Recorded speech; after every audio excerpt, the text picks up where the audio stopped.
Cold calling is a lost art in today's generation. If you're willing to get out of your comfort zone, pick up the phone and start calling businesses and selling them your products and services, you will be miles ahead of your competition because very few people are willing to do it. This is the best cold calling script to get booked appointments for follow-up Zoom calls either later that day or the next day, and just get people to agree to a follow-up meeting where we can pitch them on our services and close them as a client. A gentleman who works for a massive tech company who's made over 60,000 cold calls helped me create this script. And he works for a company that has over 1,000 people making cold calls every single day. And this is the script that they use to get clients for their software. And so this is the same script that we use. I've been using this script for months and it's been killing it. And so it'll work really well for you too. To start out, we say, "Hey, Abby," whatever the prospect's name is. "This is Jasper from WebJuice. How are you?" Literally, we're just going to say, address them by their name, who we are, who we're with, and ask them how they are. If they say good, how are you, back to you, you're as good as in. You're going to get the booked appointment, no problem. But if they're still skeptical at this point, you still have to earn their trust. We go with line 2, which is, "The reason I'm calling you, Abby, is because I noticed your Google business profile doesn't have a website listed on it. So we went ahead and built you a new one." That's for people that don't have websites at all, which we cold call a lot of people without websites. But we also call people that have websites, but they just have very bad looking websites. And so if they do have a website already, it just doesn't look very good, we would say, "We built you a new and improved website." So we'd use those words instead. From there, we're going to say, "Is having a website that captures more plumbing clients important to your business today?" So we're going to address them by their niche and ask them an assumptive question that we know the answer is yes. Most people are interested in capturing more clients and leads through their website. And so this person is very likely to say yes to this question. And if we get them saying yes early on, it's way more likely that they'll say yes to the final ask, which is to get them to book an appointment with us for later that day or the next day. Line 3, perfect. I work with other niche companies. I work with other plumbers like yourself to help them save time and get more customers through our website designs and automation tools. So we just tell them a one-liner of what our services will do and accomplish for them. So we help them save more time and get more customers, which are 2 of the biggest pain points of every business. And so we don't want to tell them all the little bells and whistles of what the web designs entail or what the automations entail. We just want to tell them a one-liner of what our services will do for them, how it will help them. Line 4, since you're focused on saving time and getting more clients, how about we set up a brief intro meeting to further discuss what you're looking for and how WebJuice can help with that. So this line is important because we're taking their yes that they told us earlier on line 2. They said, yes, getting clients is important to us, getting them through our website. We're now using those words against them. We're saying, since you are focused on saving time and getting more clients, how about we set up a brief intro meeting? So we're forcing them to book a call with us, basically. They already said yes earlier that they are interested in that stuff, so it's really hard for them to backpedal and say, "Oh no, we're not interested." They've already said they are. So line 5, after they say yes, let's do it. Awesome. Be on the lookout for a calendar invite right now. Did that come through? So we're going to be sending them an automatic email once we book the appointment with them. We're going to pick from some available times. We're going to use the 2-option close. Is later today or tomorrow better for you? Oh, tomorrow, awesome. Is morning or afternoon tomorrow better? Afternoon, okay, I've got a 3 p.m. or a 4 p.m. slot. Which one would be better for you? So we're going to be giving them 2 options. And then from there, this is the final line that we're going to say. This line helps with the show rate and actually ups your show rate by 25% if you just say this simple line. You're going to say, perfect. The purpose of our meeting is to discuss your top priorities, show you the website we built for you, and continue the conversation if we agree there's alignment. If not, we can part ways. How does that sound? So you're basically telling them, hey, we're just going to show you the website, see what your priorities are. If there's alignment and if we can help you, awesome. If we can't, that's totally fine too. We can part ways. So you're basically lowering the pressure on the person. Hey, this is not a high pressure sales call. This is literally just a discovery call to see, if what we can do for you will help your business. So try this cold calling script out. This is going to be your cold calling Bible, basically. Stick to the script and you'll see really good success rates. You'll be able to book 1 out of every 6 or 7 people you call with this script, or 1 out of every 6 or 7 people you talk to. Not everybody you call will answer, but Out of the people you talk to, 6 or 7 of them, one of them will book. If you just follow the script, try to make it sound like you're not reading it, try to make it sound conversational, use good inflection of voice, inflect upwards if you're asking a question, inflect downwards if you're making a statement, and stick to this and you'll see a ton of success. You've probably heard mixed reviews on whether it's efficient to leave a voicemail to somebody who doesn't answer the phone when you're making a cold call. I'm here to tell you that's the way that I do it. It's going to be effective. It's like when you go to the gym doing that one last extra rep. Sending a voicemail is going to be like doing that last extra rep. It might not make a huge difference in the short term, but over the long run, it can get you a few extra clients in a long-term play. And so it's absolutely worth it to take 20 seconds and just use this script right here to leave a voicemail for all the people who don't answer. You're gonna start, hey, Jasper with WebJuice here. Looks like y'all have a pretty awesome plumbing company going on in Nashville. And at WebJuice, we help more people find out about your plumbing company with our new website system. So you're kind of piquing interest. They're gonna be like, what's the website system? Like, what does website system mean? Basically, we know it's just building a website and having like automation tied to it, but they don't know that. And so from there, you need to kind of build your presence or build your reputation. So you're gonna say, we've worked with hundreds of other plumbing companies to build them sites that look great, attract organic leads, and convert them. So that just shows, hey, this is a reputable company. They've worked with tons of other people. It's not just some like tiny little company that we're gonna be their first client or anything like that. And then from there, I'd love to connect and see if this would be a good fit. And if not, just give you some free tips on boosting your business's local reach. Give me a call back at my number. You say your number there whenever you have a free minute. Thanks. You just leave this simple script. It'll take you like 15, 20 seconds after each call. You might get 1 out of every 100 people you leave a voicemail for that actually reaches back out. But because you do it on every person you call, that one person, it's definitely worth it to land a client that's paying you, a couple $1,000 for a setup fee and a monthly subscription for your software. And so, leave this extra voicemail, or not extra voicemail, leave this voicemail after every call that doesn't answer, and you'll start to see the fruits of your labor. It'll start paying off in the long run, so make sure to do this. Expect objections to come your way when you're making cold calls. It's inevitable. There's going to be tons of objections. People are trying to get you off the phone. So here are the top 5 objections that I've gotten, and then the top 5 ways to get past those objections. First one, we already have a website we are happy with. Totally understandable. I'm not expecting to change anything today. Would it be fair for us to show you what we have to offer for when you are ready to make a change with your site? You're basically saying, hey, at some point your site's going to need an update, right? Yep, definitely. So we just want to show you what we have to offer for when your site is ready to update and when you guys are wanting to make a change. And a lot of times you get people on the call with you still, the booked Zoom call, and you can still close them even though they weren't ready to make a change yet. You show them how good your website is, how good the system is, and the SEO that you offer and all this stuff as part of your package, and you could still land clients. Objection number 2, the owner or decision maker isn't available. No worries. Is there a better time to chat, or is there a better time to catch them? And then from there, the person, the receptionist, the gatekeeper will usually say like, yeah, the owner's usually in on Fridays or, Mondays from 3 to 5 p.m. So now, as the cold caller, we know the times that the business owner is in. And so from then, we're just going to continue with the pitch, tell them what we offer, just use the same sales script that I showed you earlier in this training. And then we'll get them to book a call for us with the owner. We'll say, yeah, so the owner's, you said, is in at like Monday from 3 to 5, right?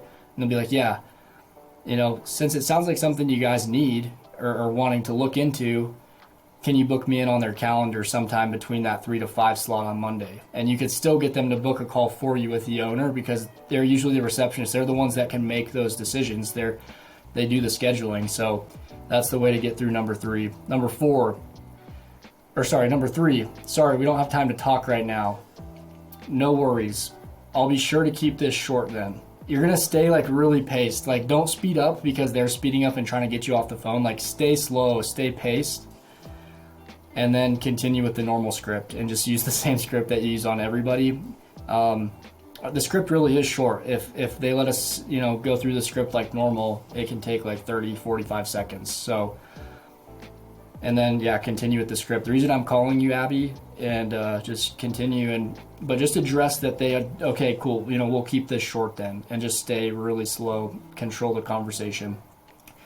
Objection number 4, we can't afford a new website right now. Totally understandable. Our goal isn't to create another useless expense for you, but instead we provide an asset that will help you get more clients organically. Our average clients sees a 2 to 3x return on investment with our system. So we're saying, hey, we're not just going to sell you a product that's not going to make you money. Like, if you invest with us, you will make 2 to 3 times what you pay us. So that can kind of flip that one pretty easily. You can afford to make 3 times the money that you spend, right? Everybody can. Everyone said yes to that. So anyway, that's the objection handle for number 4. And then our 5th most common objection, and the most hated objection, is can you send me more info? This one you'll get all the time. Can you send me an email with more info? For sure. What type of info are you looking for exactly? So you're saying, okay, sure, I'll send you more info, no problem. What type of information do you want? From there, they're going to tell you, we want like pricing information, or we want, what your packages offer and things like that. From there, we're going to say, gotcha. Our projects are actually custom built to suit the needs of your business, so it's hard to send you exacts. Let's set up a call for you to chat with one of our website specialists who can get you all the info custom fit to your business. Will later today or tomorrow work? So we're basically saying our products aren't, we don't have like one size fits all. It's hard to send you the information that you're looking for unless we get a good chat with your business or get a good idea of your business first. Then we can give you custom information so you guys can better make that decision. And so that's the way we're going to push past objection number 5. Expect these to come up. Memorize the objection handling right here on the right, and you'll be super equipped to book tons of Zoom calls with the people that you're cold calling. Tonality of voice is as important as the cold calling script. If you don't have good tonality, if you sound like a robot or it sounds really scripted, it's going to be really hard to get people to book appointments with you. And so, first piece of advice, stay paced throughout the conversation. Hey Abby, this is Jasper with WebJuice. How are you? You're going to stay paced. You don't want to speed up in certain parts or slow down a ton. Just stay at a consistent pace. Don't speed up if the prospect speeds up. A lot of times the prospect will say, I don't have I don't have any time right now. Can you call me back later? If they're trying to speed you up and speed you off the phone, just stay at the same pace. Sure, I'll make this really short for you then, and just continue the same pace. It's been studied, it's psychology, that if you stay paced, people like to mirror the person they're talking to. It just naturally happens, and so you can get the other person to slow down if you slow down. Control the conversation, and that goes with number 1 and 2 here, is if you just stay paced with your speaking and your tone, you'll better control the conversations with these prospects. Inflect downwards if you're saying a statement. Awesome, Abby. Our websites help our clients save time and make more money. So I inflected downwards, a statement. I don't want to question that statement because then it sounds like I'm questioning my own products and services. But if you're asking a question, you do want to inflect upwards. So you want to say, hey Abby, this is Jasper with WebJuice. How are you?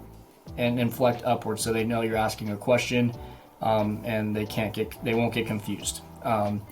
Sound friendly and polite. Nobody wants to talk to a stickler. They want to talk to people that they like, and it'll get them to show up on the next call if you're really polite and nice to them, maybe even make some jokes with them, that kind of stuff. And then lastly, just sound human, don't sound scripted.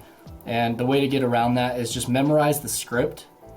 Don't read off of it. If you're reading off of it, that's fine for the first little while as you're just learning to cold call and you're learning the script. But once you get the script down and memorized, don't look at the script because it'll sound super robotic if you're reading it while you're talking to the person. Memorize the script, and also go to your app on your phone, your recordings app, and just record yourself and listen to how you sound on the recording.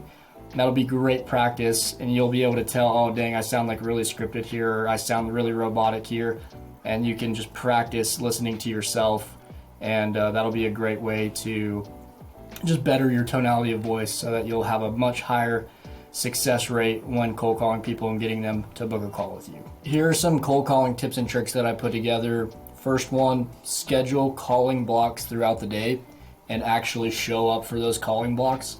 What I mean by this is schedule a solid like 2-hour block where you know you're going to be making cold calls. Have it planned out in your schedule on your calendar so you know, hey, all right, 10 to 12, I'm making cold calls. And when those times come around, set an alarm on your phone and actually start calling like as soon as the time block starts. It's really easy to say, oh, but I could do something else instead of cold calling. Cold calling is like the last thing most people want to do. But it's actually one of the most effective ways to move the needle forward and make more money in the business and just make more money for yourself. And so schedule those calling blocks, show up for them, and actually make the calls. Number 2, if you're not calling all day, call mornings from 10 to 1 and afternoons from 3 to 5 p.m. So if you're not calling for the full 8-hour workday and you're just doing this part-time or 4 or 5, 6 hours a day, call those time slots, 10 to 1 and then 3 to 5. Those are the times when people are most likely to answer the phone. 3, schedule 2-hour calling blocks minimum. The reason that we do this is so that we can get into a flow state, get into a rhythm of cold calling, and our brain will start turning on, our mind will start working, the objection handling will come faster and quicker and easier when the objections come to us, and we'll just be able to talk to people a lot more smoothly. Those first 10 cold calls are always the hardest because you're not in that flow state, but once you get past those first 10 cold calls, it's smooth sailing from there, and you'll be able to book so many more appointments because you're in that rhythm, in that flow state.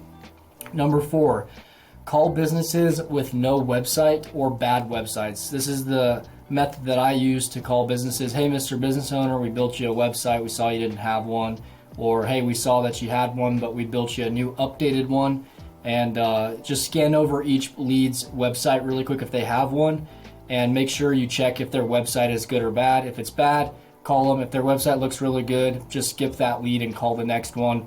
But people who have no website, make sure to call all those as well. I've actually found that it's more, I can book more people in and close a client easier if they already had a website that looked bad than if somebody that didn't have a website at all. So, people who have a website already, but it just looks bad, they know the importance of a website. They have one, they invested the time or money into one at one point, and so they know it's important. Whereas the people that don't have a website at all, the businesses that don't have one, they don't really know the importance of a website yet. So you have to do more. You have to really convince them more, and it's just a harder sale. But call both types, people who have a bad website or people who have none at all. Those are the people you'll want to reach out to. Number 5, don't send emails. It's not worth it. Just going to leave it at that. Number 6, be pushy but not too pushy. If you're too pushy, you're going to scare people away. People can sense that through the phone. But you want to be pushy enough where you're actually getting through some objections and you can get past those objections and book a call with people, and then just know when to move on. Don't spend 10 minutes talking to people. Like, just know when to move on, know when you've lost, know when people are just not giving you the time of day, like know when to actually move past that and go to the next call. You don't want to waste your time. I'd say never, ever should a call last more than like 5 minutes. If you're just booking them in for another call, just keep them 5 minutes or less. Unless they have like some really good questions, maybe it can go longer than that, but try to keep them 5 minutes or shorter. And then lastly, listen more than you talk. This is just the golden rule. If you've ever read the book, How to Win Friends and Influence People, they talk a lot about this. It's just like, listen to people. Let them talk 52% of the time. You listen 48% of the time. The reason I put those numbers, normally it's like 50-50, right? But have them talking more, and the way you do that is by asking open-ended questions, thought-provoking questions about their business. And people love it when you listen to them and when they can talk. Some people just love talking. And so after you have a great time listening to somebody, they'll think, oh man, you're such a nice person. You're such a good listener. You're such a good conversationalist because you're such good at listening. But anyway, use these cold calling tips and tricks and you'll be able to book a lot more appointments and make more money. This is how you're going to effectively call through and organize your leads as you're calling through them. So I use GoHighLevel for this, but basically you're going to import leads into GoHighLevel from an Excel file. So right here you can see this Excel file of all these car detailing businesses that I have, names, phone numbers, their address, their state, city, how many Google reviews they have, their average star rating, and then their websites. So that's all the metrics that I usually get, or those are all the specific details that I get for each client. I upload them in on an Excel file. I upload my file here, and then I import it in, and then boom, we have all of our leads just like this. Then I create these smart lists inside of GoHighLevel. If you work for me, I'll provide you these leads. If you want to come cold call for my agency, great. If not, you can do this and just import your own leads. I buy my leads off of Fiverr, so I just pay somebody to scrape the leads for me from Google Maps.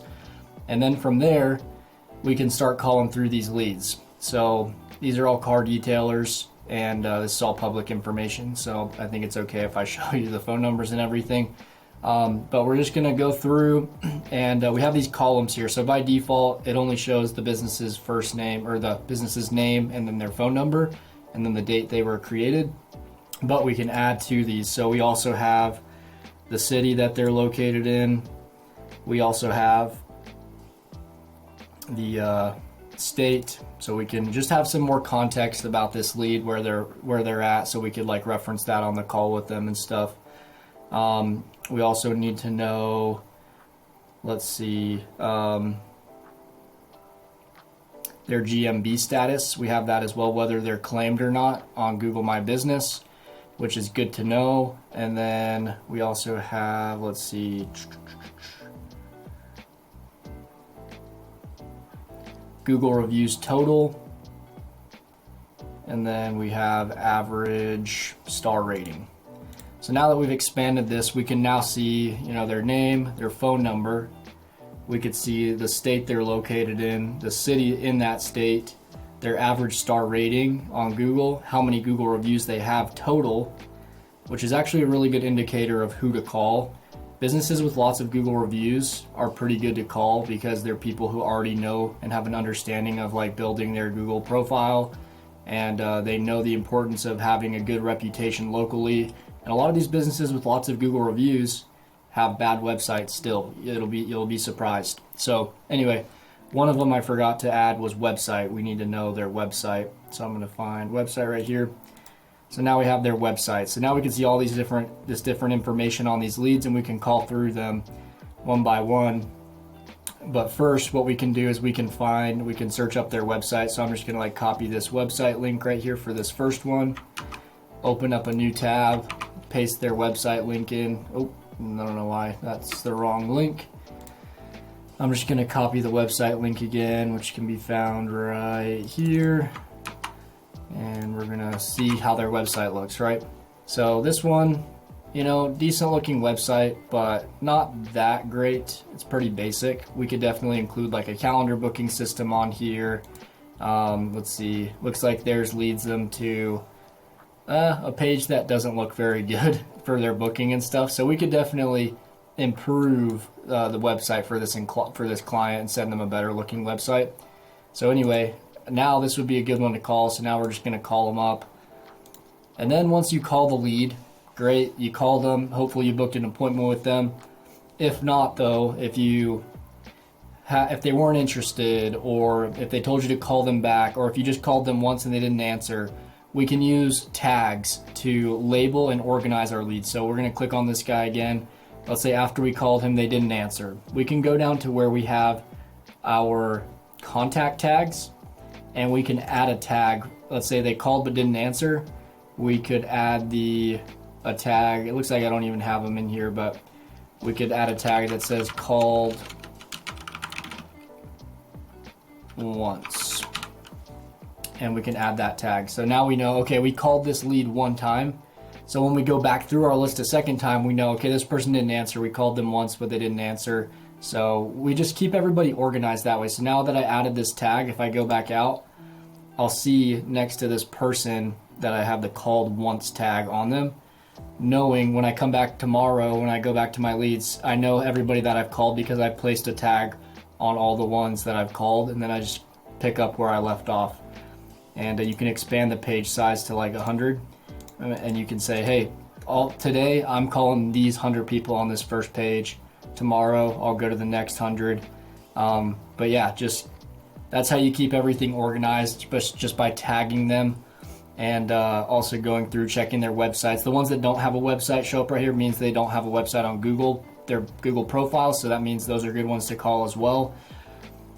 If they're not claimed, that's even better. You can mention that on the call and be like, dang, if you guys aren't claimed, I noticed on your website, and somebody else could come claim your business. You guys probably don't want that happening. We can also help you with our website services to help you get a website on your Google business profile so more people can find you, and you have a place to capture leads and nurture people that come to your site or to your Google business profile. And so anyway, that's how I call through the leads. That's how I train my guys to call through the leads. Just make sure you tag them with specific tags so you know, all right, this person didn't answer, I called them once. This person wasn't interested, so I put the not interested tag. Or this person, they wanted me to send them the website, so I sent email or sent website tag on them. So just use these tagging systems to keep everything organized, and yeah, that's how you do it. I'm gonna break down the numbers real nice and easy for you guys. These are the conversion rates that you should see if you're solid and you're decent at cold calling. So how to get one sale every single day that you're cold calling, this is how you're gonna do it. So you need to make 85 cold calls, which if you're calling for 6 hours a day, which is very reasonable, very doable. You get 2 hours off, 1 hour for your lunch, 1 hour to kind of calm down and rest from all the cold calls you're making. Call in 6 hours, make 14 calls an hour. This is very doable, 85 cold calls a day. From those calls that you make, you're gonna see about 33%, a third of them will answer. 2/3 of them won't answer, won't pick up, which is fine. It's all a numbers game. So out of those 85 calls that you make, you're gonna get 28 people that you get to talk to. If you can set just 10% of them as an appointment out of those 28, you'll book 3 people on a call for like the later that day, next day, or maybe 2 days out max. So 3 booked appointments. Out of those 3 booked appointments, with the system that I have set up that sends automated text reminders and email reminders about the appointment, we can get about 75% of those booked appointments to show up for the call either later that day or the next day. So 75% show rate. So out of the 3, 2 people show up for a call. And then my closing percentage on average is about 50%. 1 out of every 2 people I can close as a new client. So out of those 2 people, we got 1 closed deal. So very simple breakdown. If you just put in the numbers, make the 85 cold calls, and you're just decent, like you're decent at the script and the objection handling, you could see these numbers. If you're really good, you can see better numbers than this, higher percentages. But this is what you should strive for. Once you get to this point, you'll be making a sale every day. You'll be making a fat commission every day, and you'll be making really, really good money. So shoot for these numbers and you'll be successful. If you guys enjoyed this video or found some value in it, please remember to like and subscribe, and I hope to see you guys in the next video. Peace.